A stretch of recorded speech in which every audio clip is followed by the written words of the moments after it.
A very good day to all of you. In the lecture today, we are going to talk about paraphrasing. So, as we all know, the reason why we paraphrase is because we want to avoid plagiarism. So, when we talk about academic writing articles, journals, essays, academic essays, reports, it is very important for us to not plagiarize, to not cut and paste.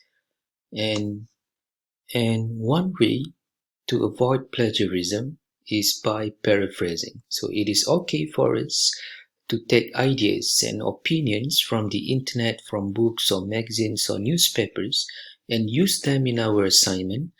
But we have to cite, and also we have to paraphrase, so that we use our own words to describe the ideas and the opinions or the sentences that we take from other sources.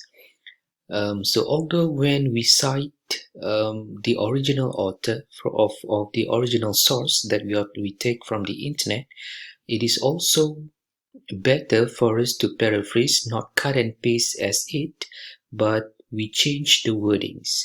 We change the structure so that we use our own words to describe the same idea. So when we paraphrase, we maintain the same meaning, but the way we write is different. Let us take a look at some ways on how to paraphrase. So the first thing that we can do to paraphrase is by changing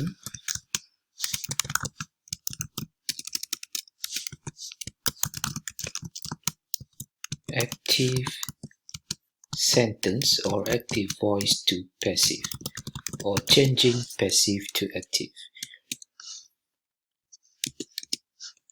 So what is meant by changing active to passive or passive to active? For example, if we have a sentence, the boy kicks the ball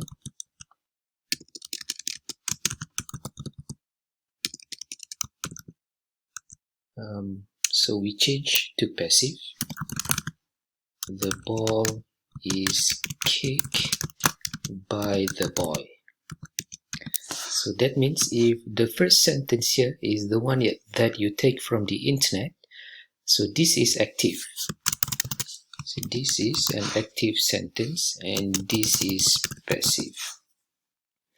So if you say the boy kicks the ball, so you change to passive, the ball is kicked by the boy. The boy is active because the boy is doing the kicking, and the ball is passive because the ball is being kicked, so it is passive. So when you change from active to passive, you'll have to be careful in terms of the grammar. For example, if kicks is present tense, then when you change to passive, it becomes is kick.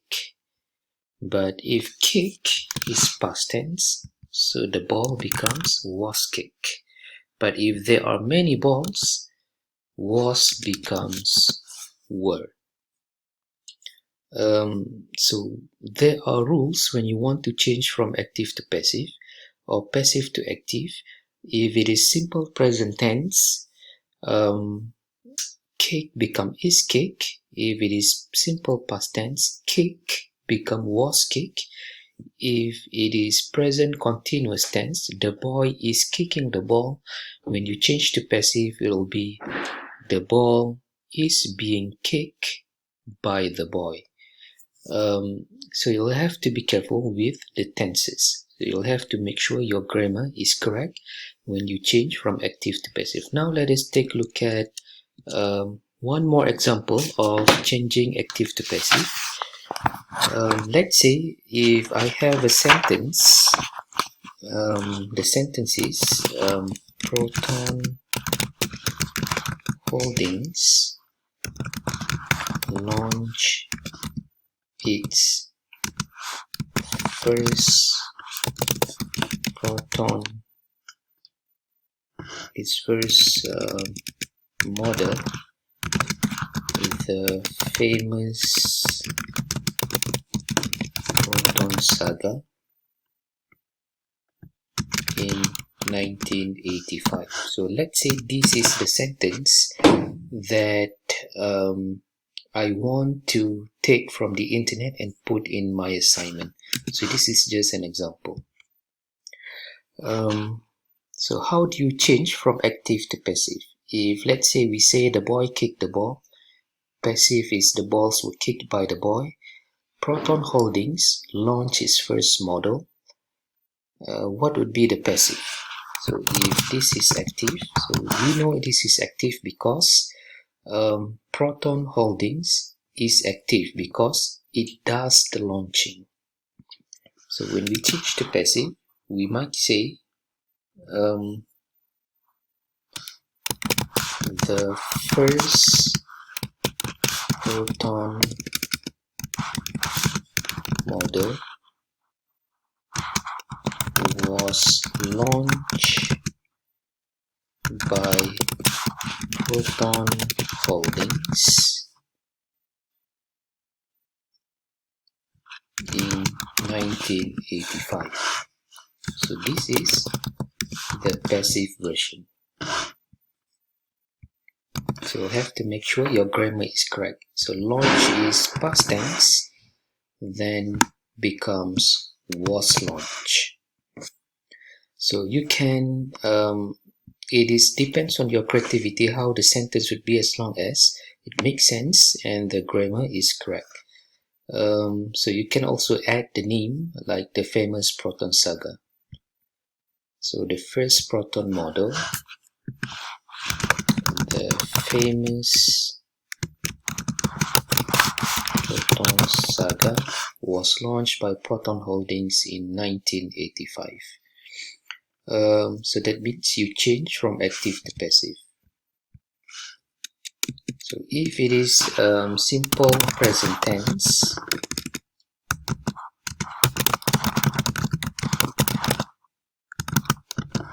so when you say, let's say I use the word sell, she sells the house.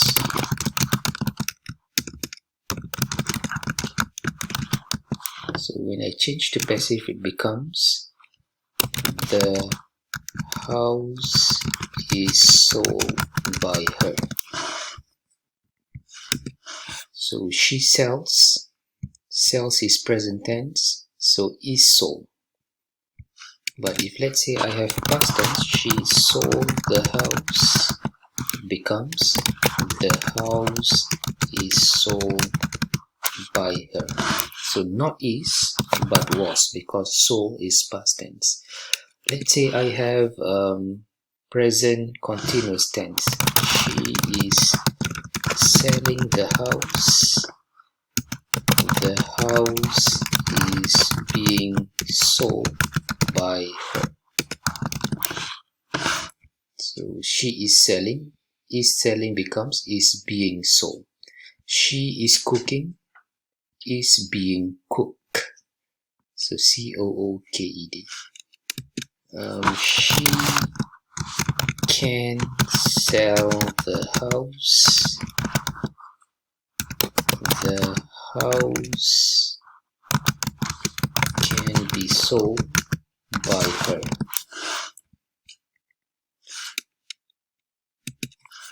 She has sold the house. The house has been sold by her. So those are the rules when we want to change from active to passive or from passive to active. So if you have your sentence from the internet, the house has been sold by her, then she has sold the house when you change to active. So this is simple present tense. This is simple past tense.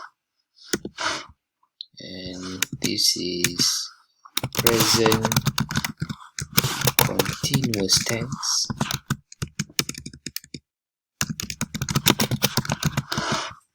and this is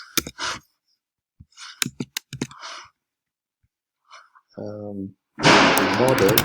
So when we have can, could, will, would, may, might, shall or should, those are called models. So she should sell the house should be sold by her. And then this is present perfect tense. So one way, so we are talking about paraphrasing to avoid plagiarism. So one way, the first way you can do is to change from active to passive or passive to active, depends on the sentence that you got from the internet or from the sources. When you put in your assignment, if it is active, then you change to passive. If it is passive, then you change to active. So the next strategy for you to paraphrase is by using synonyms. So for example, if we have this is the sentence just now that we used.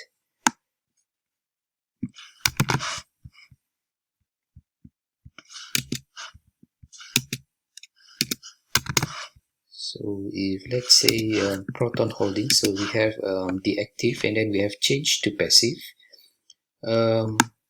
So what do we do with the sentence? We find the synonyms as much as we can. So the first, synonyms means words with the same meaning. So we change the words that we have in the original sentence to words with the same meaning. For example, first. So perhaps we can use the word earliest. The earliest proton model, maybe the word model, we can change to the word car. The word famous, for example, we can change to the word popular. Was launched. What can the word launch be changed to? So in your Microsoft Word document, you can always find the synonym. So you have to choose the most suitable synonym. So perhaps was introduced by Proton Holdings in 1985. So 1985 was 33 years ago, more than 30 years ago. So perhaps, so you can say 3 decades ago, or more than 30 years ago. So that means you use the synonym, you change the existing words with the suitable synonyms. So that is another way of how you can paraphrase, by looking for the synonyms. Other example would be, for example, if you have a sentence like my house requires a fresh coat of paint. So first you change, if this is an active sentence, then you change to passive. So this is active because my house needs something. So when you change to passive, you say a fresh coat of paint is needed or is required by my house, or it is required for my house, which is more suitable. So this is passive. So not just changing from active to passive, but you also change the synonyms. So a fresh coat of paint. So maybe you could say the word fresh, maybe it can be changed to the word new, for example. So a new coat, maybe we can change to layer. A new layer of the word paint, maybe we can change to color. A new layer of color is needed for my home, for example. So that means you find the synonym. The third strategy to paraphrase is to change the sentence structure or the sentence pattern. So how do you change the sentence pattern? For example, if we have a sentence here, let's say the sentence is although they attended my graduation, they forgot to buy a bouquet of flowers for me. So let's say this is the sentence that you take from the internet, and if you want to put it in your essay or assignment, you want to paraphrase. So one way is you change the sentence pattern. So when you change the sentence patterns, it means that if it is one sentence, you can break it up into two sentences. If it is two sentences, you can break it up into three sentences. Or if it is two sentences, the original sentences are in the form of two sentences, you can make it combine, make it into one sentence, or three sentences become two sentences.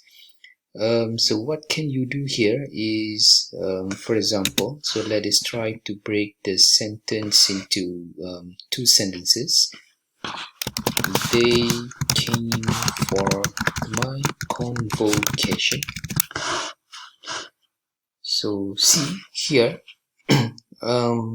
what you do is you also change to the synonyms. So graduation becomes convocation. Attended becomes came.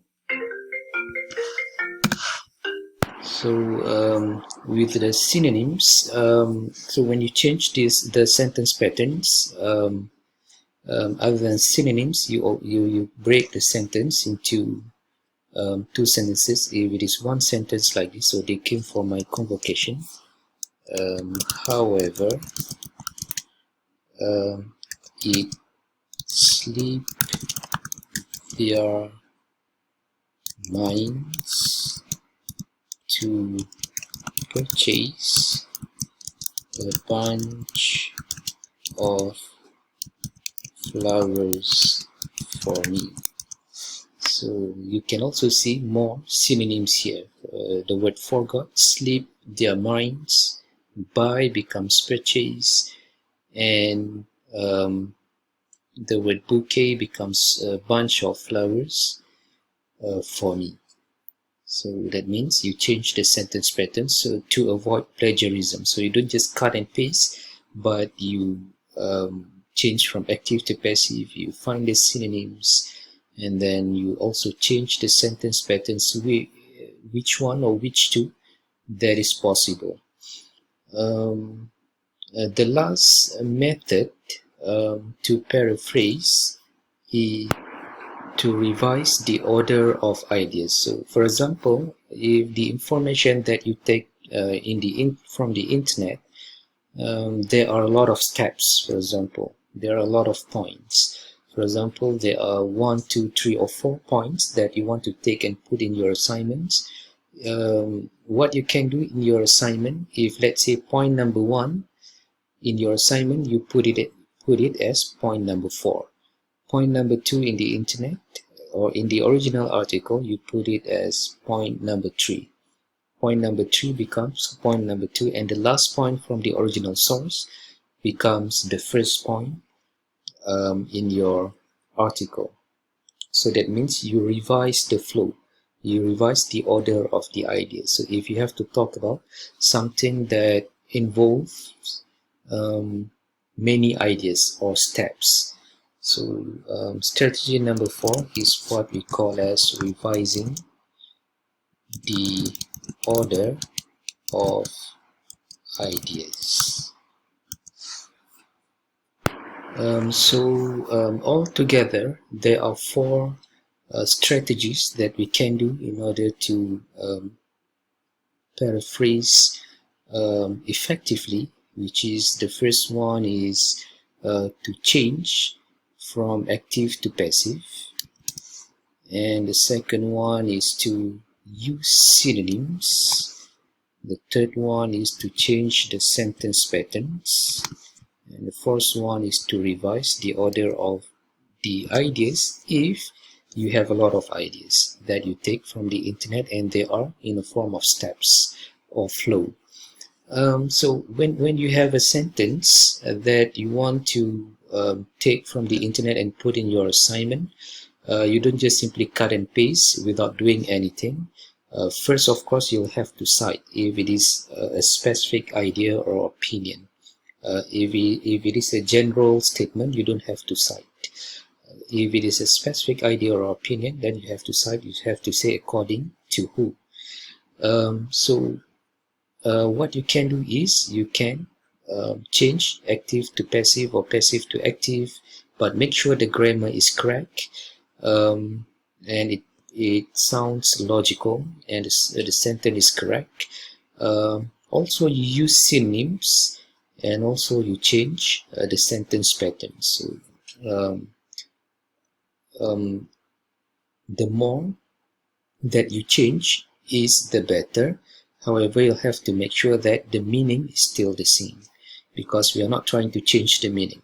We are trying to paraphrase. So let us take a look at the box here.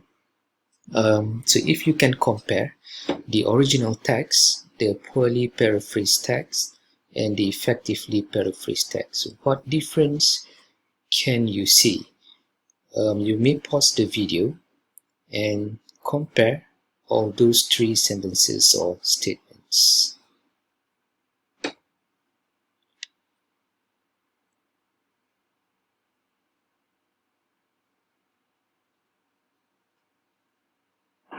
So in the effectively paraphrased text, you can see all the strategies that we have discussed previously being involved. For example, we can see that active and passive is being applied here. For example, the poor student's achievements surprised their teacher, and the teacher was surprised or was astonished. So that is the synonym by the student's achievement or accomplishment. So that is the synonym. Also, there is a change of sentence pattern. There are two sentences here, but there are three sentences here. So the two sentences is broken up into three sentences. And there are a lot of synonyms that you can see. For example, the word students becomes pupils. And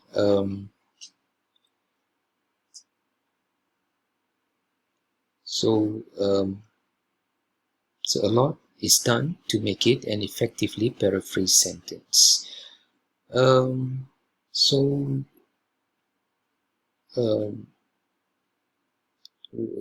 You can also see here there is a citation. So citation is very important.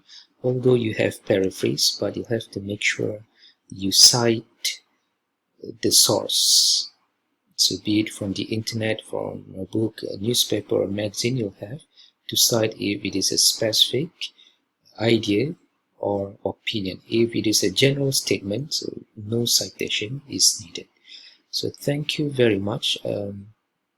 See you again in the next lesson.